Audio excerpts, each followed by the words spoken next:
Welcome back, everybody. You are now in the back nine of Welcome to the Jungle. This is by the Greatest Media Team. This is the 10th Welcome to the Jungle tournament. Title sponsor, East Coast Metal Roofing. They have added a whole bunch of money for all these competitors to be going for. We got to thank Discmania for the sponsorship, Amplified for throwing in more money, Disc Golf 978 for being some of the best places to get discs, Disc IQ, Cosmic Disc Golf, first available print and apparel. This is going to be a burner, folks. I'm Kyle Moriarty. I'm joined by Raivis Markons-Craig, the man himself, the man behind Greatest Media Team. How we doing, Raivis? I'm doing great, Kyle. You are one of the best announcers we've ever had. Thank you for doing that there for us. Thanks again to our sponsors, and we're going to start off with hole 10. Tell me a little more about this. This looks like a dangerous hole. Ooh, this is, I don't know if I've said it yet today, but this is a growing jungle. This jungle reaches out. There's fingers, there's tentacles. See, I'm pointing at Chappie saying there's tentacles about to get you. Things reaching out. There's an OB pit, short left, but this is a hole where you want to get that 2 on. Andy's going to be throwing his MD1 there, I believe. He's going to have a putt, but that's not the perfect spot. No, he was a little short, I believe, came through. I'm just going to rip on this soft harp, let it go out and fade. Put it over there. You know, that should be on the dance floor. You've thrown that shot a lot of times, especially at this tournament. This is probably, what, your 6th Welcome to the Jungle for you? It was Marky with a slip there. Ooh. Yeah, you can see it's these early morning conditions here. Tees are still wet from last night's rain, and the sun is not out yet to start drying them off. And he actually still got a good move on that. Yeah.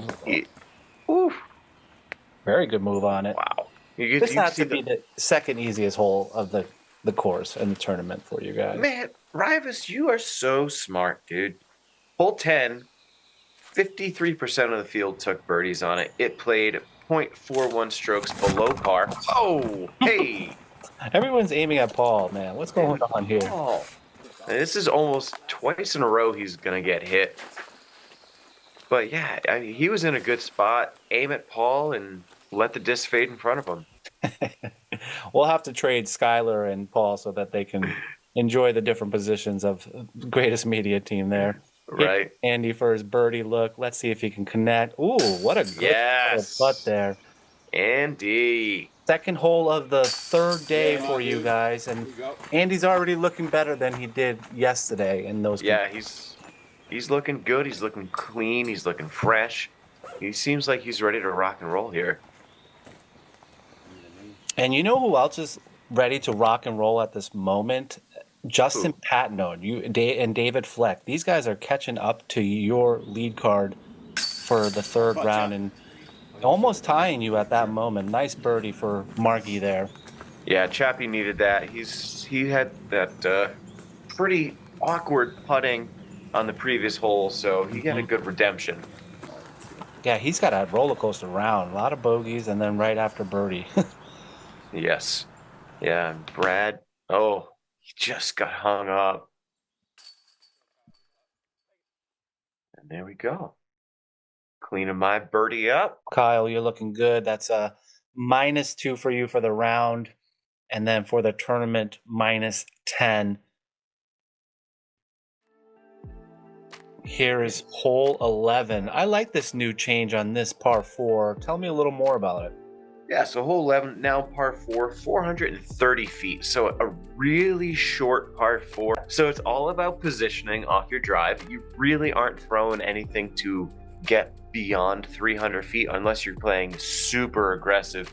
And then you're throwing down this tunnel of a tee or tunnel of an approach shot where you really can't access it from the sides. You kind of have to be very specific in a certain zone. And players are just throwing either putters, mids, or, I throw a forehand up high with a faster disc, but you're really not trying to throw too far. I think Andy was trying to go with the mind bender there. You had a good zone throw there. No, that's a destroyer. Destroyer. Okay, great. Yeah, I use height as my to keep me from going too far deep. So I just launch it up high and let it drift off to the right. Yeah, I think the cameraman did a pretty good job actually getting the height of there. Yep. And Marky's kind of following that height tip for you. Yeah, he's throwing a bullet here by Mint. So he's throwing a putter, and he's just letting that kind of putter turn with the speed he's throwing it on. I like that shot from Marky. He's a very good turnover thrower. Yes, he's excellent at that. And here we go with a rock 3, changing it up. I just got hung up, and it's going to be a little short. That's going to be a really tricky position here. He's going to have to make some decisions, and Andy is in the gunk, it looks like. My goodness. Yeah, we were discussing about where his lie should take as far as casual relief and like where his first position would be, where he could safely stand. And we tried getting into it a couple different ways, and it was like on a hillside, slope side, and he just kept sliding. So eventually it was, okay, so just take it even further back onto the flat and, player safety, and you can't really stand in that stuff. So it was a good conversation. A lot of good points were brought up, and, through player safety and for everything and a good fair lie, that's where we established Chappie just ripping through all of the woods. Did he go around or through? I couldn't tell. He went through the woods. That is such a Chappie move. Yeah. Unfortunately, he did end up going OB. OB? OB, yeah. There is an OB road deep to the right. I never even seen that. He must have really yanked it. Raivis, I said he went through the woods. I meant it. He went through the woods. When you mean something, great assault there. Yeah. Right. And Kyle, you're looking like in a prime spot. Yeah, it's just a little bit to the side, but I can see the basket a couple different ways and just figuring out how I want to attack it from here, what's going to give me the best opportunity, and just throwing a nice smooth praxis, getting it down there, and easy. Yep. Got hung up in a tree and a favorable stop. So and because this is a raised basket, it's not a gimme. So we'll have to make sure. Definitely not a gimme. It's there's a little bit of teeth to this hole, and Andy is going to be pitching up for his par up there. So there's Chappie. You can see there's that road he was OB on. I guess there is something over there. Yeah, it's way back there. But that was a good approach for him, and great approach. But that would be for his par, or if he's OB, he's taking a bogey. So yeah, because that was his second shot that went OB. All right, Andy saving the par. That's a good putt. His swing is looking good right now. Yep. And make sure Brad's swing's looking good here. Oh no! Oh. Yeah, that roll did not help him. Oh. Is he just? Does he putt really fast, or is this the camera? I can't tell. No, it was the camera. He got a little bothered and just got thrown off. And, I think he got frustrated by that roll and kind of stepped up and went.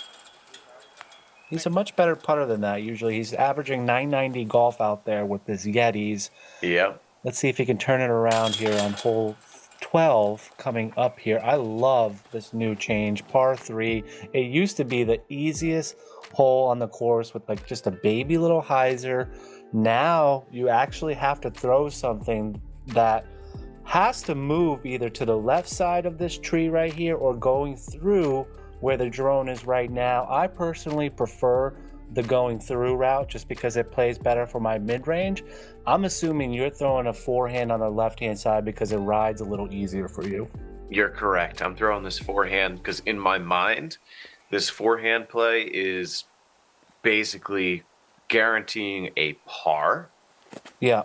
Whereas the backhand for me can definitely hit and carry and get into more trouble. And if it's not perfect. Yeah, absolutely. So, I understand that totally. And let's see what Andy throws here. I believe this is going to be his tactic or MD5.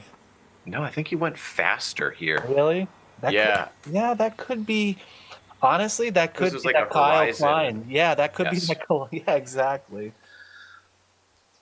Yeah, Chappie's throwing a destroyer here. What? Really? Yeah. Yeah. I mean, this is a hole where if you're throwing forehand, you're throwing something you're comfortable with going straight and then fading hard at the end. But it's downhill, so I'm surprised that you guys are going. It's not the distance, it's throwing it, committing to the line. Okay. And that's commitment right there. What a amazing beautiful shot by Brad. That was going to be his Halo Glow AVR. We've seen that he throws that very well, especially today. Oh, yeah. That's not his first time he's thrown that well. He threw that very well on hole 9, which you guys started the day with. My goodness. Did the thought of having to play another round later even come up while you guys are playing this second round? Like, was there any discussion about that? Just curious. Later in the round, because we have a lot of holes to go when we were restarting. Yeah. So we were trying to focus on what we had ahead of us, especially with a lot of these holes where you're trying to throw intense, tight tee shots. Great. Yes. Great putt by Marky there. Yeah, so we're really focusing on just what we have in front of us and not getting ahead too much. But later in the round, we did talk a little bit. And that's a great 2 from Andy. Yeah, I mean, you don't see a lot of birdies. I'm sure this average, all right, I'm going to guess 3.15. This whole average 3.13.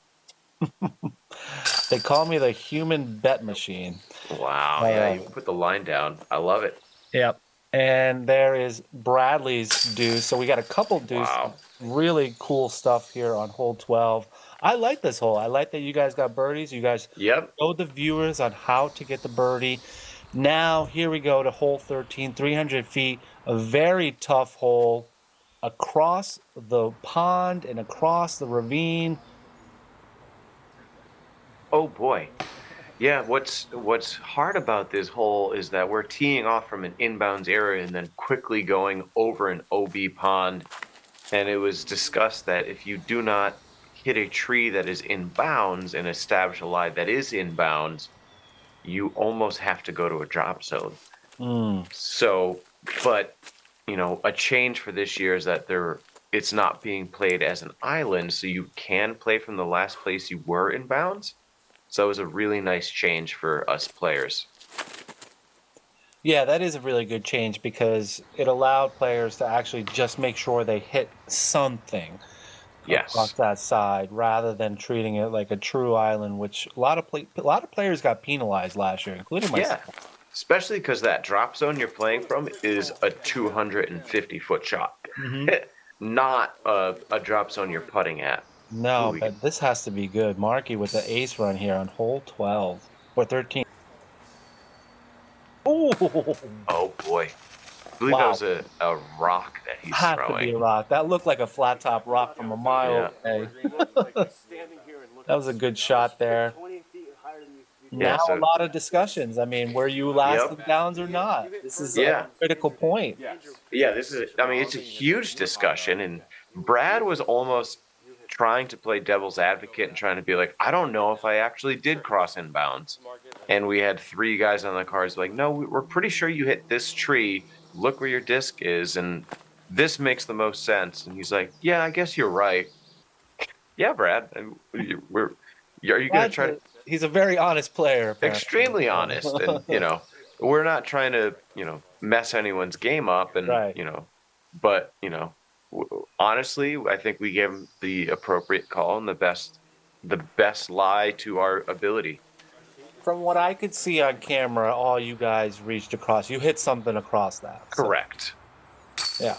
Yes, Chappie. Nice. The deuce for this hole is such a separator. Yeah, 2 on 13 is awesome, especially when you see Brad that's taking a 4 and Andy's going to be cleaning up for 4. Okay. Yep. Yeah, so Chappie's to getting a stroke on the card.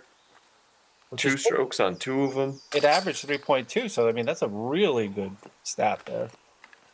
2 is 1.2 strokes on the field. Wow. And I like this hole. This is a par 4 Tell me a little more about it. Is this one of your? Do you like this change? 392 feet par four. I struggle when the par of a hole is the par of a par four is less than 400 feet. So yes, it's a tough hole. Yes, it's hard. Is it a good par four? I don't know. It's a tight window. It's a tight gap.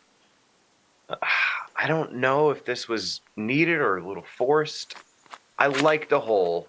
I do like this hole a lot. I don't know if it should be a 4. Would it be an impossible 3 for most players, though? I mean, is that the angle that you're seeing or not? I think you can treat it as a par 3 where you're forcing the player to 3 it. Mm-hmm. You know, because you can still make a good shot or at least take some more of these trees out. Well, what are you throwing here? Let's just talk about that because that looked really solid. Yeah, that was a Star Destroyer. I've leaned on that a bunch this round, just throwing something flat and hard and committing to getting something out there straight, and whatever happens, happens, because as you see, there's a bunch of trees here. Yeah, and in previous years, would you have gone mid or are you always going Destroyer on? I would have gone a little bit slower, like a Firebird or something with just a little bit more straightness to it. Wow, Bradley also throwing a great look here. This is his Star Viking. Yeah, he's got an interesting bag sometimes with a Viking. Like, come on, who throws a Viking? Nobody throws a Viking. I haven't heard that since like 1992. And there's Andy Cochran. Let's see if he can save that par or birdie, excuse me, up there. That looks like it's going to be a long look. Marky. Ooh. That was an ace run and a half, or a field ace, as they say. Yeah, that would have been a heck of an eagle for Chap. Going birdie eagle. And don't look back now because Josh DiBattista just birdied 4 holes in a row as well. No way. Debo with 4 in a row? Yeah, on a really hard stretch. So here you are for your birdie. Are you...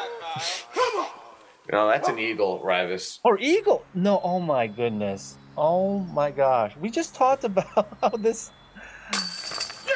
Wow, so you must really... You're pumped. You're amped. I would be super amped. That is the best eagle I've seen all year on coverage. Yeah, so that's actually the second eagle on this hole. Myself and Joseph Wegman eagled this hole. So shout out Joe Wegman. Yeah, and you made it look so effortless, though. Like, we are definitely putting that on social. That was a huge eagle putt, Kyle. Yeah, I was feeling it. I mean, you could hear me hooting and hollering, which isn't too rare, but during a tournament like this, I was loving it. But you're off to it. You hit those first 2 putts on 1 and 2, kind of slowed down a little bit, then hit 10 and 11. Now you hit the eagle, so now you must be really feeling it. Yeah, now I know. I'm like, all right, because I looked at the scores, I checked what other players were going, and it's like, all right, I need to get my act together here. Let's go. Put some stuff together. And I knew there were a bunch of holes coming up where we can score. So yeah, I knew I wasn't fully out of it, and I knew I could put something together to keep myself right in there. Well, shout out to you for the eagle, and then Marky Chap got the birdie, and so did Brad. Very easy birdies for those guys. Like you said, under 400 feet, but this is a little different. This is 301 feet, hole 15, a very straight shot through the woods. I prefer the little bit high and to the right. Forehand players are probably going to ride the left side more. Yeah, this is a great hole because it is attackable from forehands and backhands. Lefties, righties, everybody it's an equal opportunity scoring hole. And it's straight. It's very, very straight. Yep. And you're in a good spot. I mean, I would be happy with that. Yeah, I'm loving that. Oh, look at the little bonus roll. Yeah, I'm loving that. You know, throwing a forehand, knowing that there's a hillside over there that's going to keep the disc somewhat collected near the pin. That's been my strategy here. Love it. This averaged 2.92, so a lot of birdies. A lot of players are getting birdies on this one. Yeah, it's, the pro field is ready to feast here. Cogs, yes, Cogs had some teeth, but Cogs lets you score if you're throwing. And this late in the round, for most players, when they're already through 14 holes, we're only through, 10, 11. We're on our 5th hole. Yeah. But yeah. It's such a strange feeling to have to play that next day. I can't get over that. And I was talking to Bob about that, going back to that lightning delay and everything. And I had said, why didn't they like scrap the second round in general, right? Like just Yep. up to like and just say the only the third round would count. But apparently you can't. They try not to do that. The PDJ only really would do that if it's like the final round. Okay. And That's interesting. it was interesting. I was like, okay, that makes a little more sense because they could have easily just said everybody just start round 3 and don't continue round 2, but they didn't like that. Yeah. Oh, Andrew. Yeah, that was his birdie luck. He was up there though after kind of hitting a tree, so that was a. Oh my gosh, you are really feeling it now. Yeah, I mean, baskets are looking really big. And that new putt, Kyle. Let's talk about that. How's that feeling at this point? Second day and Yeah, third day. feel confident with it. It's, strokes going in and it's just reaching out and pushing things in and popping and, visually it's feeling smooth and easy. It's always a good day when it feels like that. And here's hole 16, super uphill, very difficult to get the birdie if you do not get over this hill. Almost impossible because you won't be able to see the basket. But the key is just to get over, and once you get over, you let it ride. What are you taking there? That looked really nice. That is a Glow Pathfinder, a nice neutral mid from ThoughtSpace, and just throwing it up and letting the trees do what they trees do. It can get dangerous if you don't get through that. Is there an aiming point for you on this hole? Yeah, trying to aim kind of right into the center of where the tree is. You can see right where Brad's going. This is definitely the preferred biggest gap. But if you're just to the left or the right of those center trees, usually sneak through pretty fine. Yeah, this average is just about the same as the previous hole, 2.89. Andy's getting up there. Everyone's going to have at least get over the ridge, which is all you can ask for on this hole. Yeah, goal number one on this hole is be on top of the hill, be on the flat. I mean, that is really the first thing you're trying to do. And as long as you can get up there, you have some sort of a putt easy approach. If you're not up on top of that hill, it gets real weird. Ooh. Jeez. The chappy walk. Yes. Yes, Andy's getting him back on the birdie train. We love to see that. Yeah, welcome back, buddy. And Brad, come on. Yep, let's do it.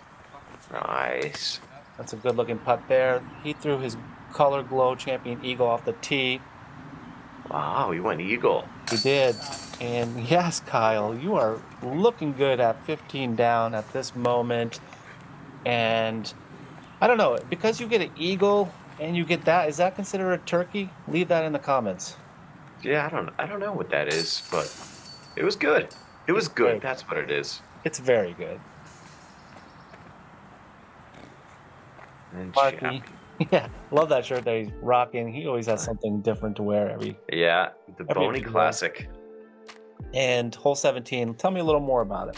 Hole 17, this is a par 4 where this is a not a thrower's delight, but you can throw anything you want to do. You can break this hole down so many different ways. You can go safety putter backhand off the tee for position, or you can be throwing distance driver and saying, you know what, flip and let it rip and let's just see what happens. There's 1,000 trees everywhere you go. You're just throwing and hopefully you're missing. It's a par 4, so as long as you don't hit anything too early, you should be able to get into a position where you can scramble for birdies still. I like the flip and rip because honestly, if you're not feeling good and you just want to just go for it, just go for it. That's how I.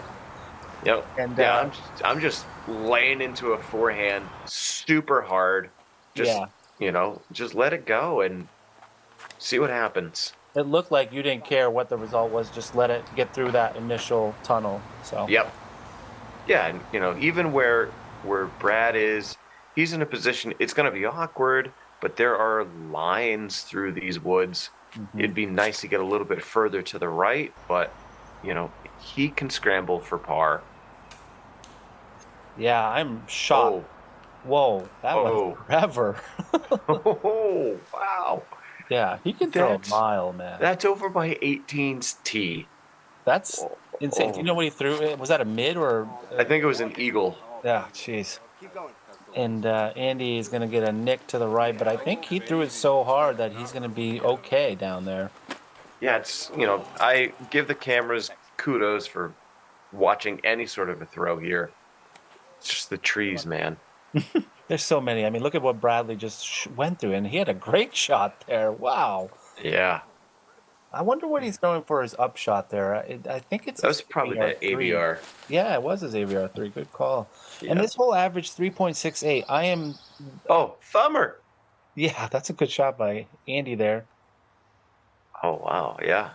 Right there. Long putt. I'm a little surprised that it averaged that low. I thought this hole would play harder.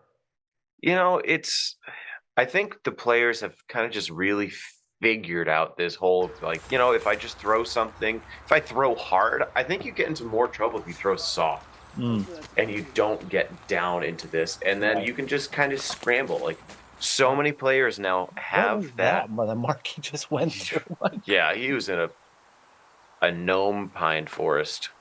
Whew.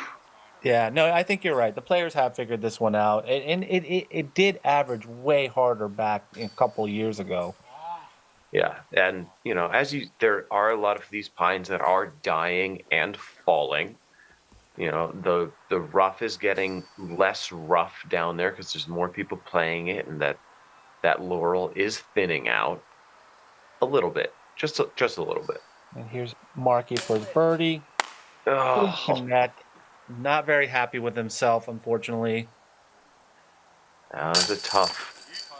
Oh, nice. Yeah, it's a birdie. No, it's not a birdie. It's a par. No, that was for par. Yeah, that's a par. That's fine. I mean, he was in some trouble. He was. Yep. That's another par. Bradley got the par, and then you look like hopefully you can connect here, get the birdie. One more to get on that lead card, because right now it looks like Justin Patnode and David Fleck are pushing. Yeah. Yeah, that was a birdie right there. Love it. All right. Hole 18, Raivis. What do we think? It's a good finishing hole, kind of a strange finishing hole, but it's a very straight hole. It's an OB on the backside, which shouldn't come into play if you have a good touch shot. You can go forehand through the left side, shoot right what the drone is showing you here with a putter or mid. I'm assuming you're throwing your heart. I'm going with a stabilizer. What is the stabilizer? That is the streamline, overstable, kind of a zone-esque disc. Just, felt real comfortable in the hand. And that's all you need, though. Get up there and have a look. Yeah, felt good and went straight enough, and then went right when I wanted to go right. And we got something. We do have something, and what we haven't talked about is your awesome jersey. Can you tell me more about that specific print and where we can get that? Yeah, that is my signature design from ThoughtSpace. It's got some tigers print, it's got some leopard print, and it has some snake skin on the arms. You can get them over at ThoughtSpace Athletics. I believe they're still in stock. You're looking very sharp, and obviously you're shooting very sharp. And looks like Marky just caught a tree, unfortunately, and he's going to have to scramble on 18. You don't want that on 18. You want to relax going into your second round, which will be how many hours later? Yeah, depending on when your tee time is, it's you could either have quite a large gap or a semi-fast turnaround. Yeah, and that's a very nice feeling to have tee times. A shotgun start into a tee time. But shout out to the staff to be able to actually get all that into the scores and into PDJ. Oh, yes. Wow, what a recovery for Marky. He didn't even know what happened. No, I mean he was behind a pretty thick bush, and oh, what a reaction off that stump. Love it. Whew. Brad. Yeah, he's playing aggressive. I mean, here's hole 18, his par putt. left side. Oh, Man, oh. the baskets were not nice to him today. I'll let you know that. No, just a little tentative and just a hair off. And here's your birdie. Let's get one more, Kyle, please. Yeah, can we finish it? Can we? Oh, that is rude. We saw cannot. one of those on the first round, but that's all right because you just shot a 10-36 round. How do you feel about that one? You know, I'm going to take it because I have to, but I felt great. It was awesome. Everything started clicking at the end, which is what I needed it to. -8 that round after kind of a day and a half of playing, and you're going into the third round at Meadowbrook. We're going to be heading back over there, and shout out to our camera crew for being able to get out there and get this coverage at 8 a.m. with you guys. That was a huge change in schedule for us because we were thinking that we'd only have to film the lead card. So thanks again to Skylar McDonald and Paul Morrison for being flexible and everybody involved into this tournament. Again, thank you to our sponsors, Amplified Insurance, East Coast Metal, Roof. Anybody else, Kyle, you want to thank while we're doing the outro here? Yeah, I mean, obviously we got to thank Disc Golf 978, First Available Apparel. They were huge sponsors of this event, and of me, and ThoughtSpace of me. And, you know, I can't wait for the third and final round. Back to Meadowbrook, back to the Open, back to some less jungle. It's going to be great. It's going to be really fun to watch, and it's going to be including David Fleck and Justin Patnode. Yeah, it's going to be wild. Do you think you can take it down, Kyle? Of course I do. I think I can take everything down. That's why I play disc golf, Raivis. After seeing that eagle on 14, I am amped for you. We're going to see what happens. Thanks for watching, everyone. Make sure to stay tuned. Let's see if Kyle can get that W.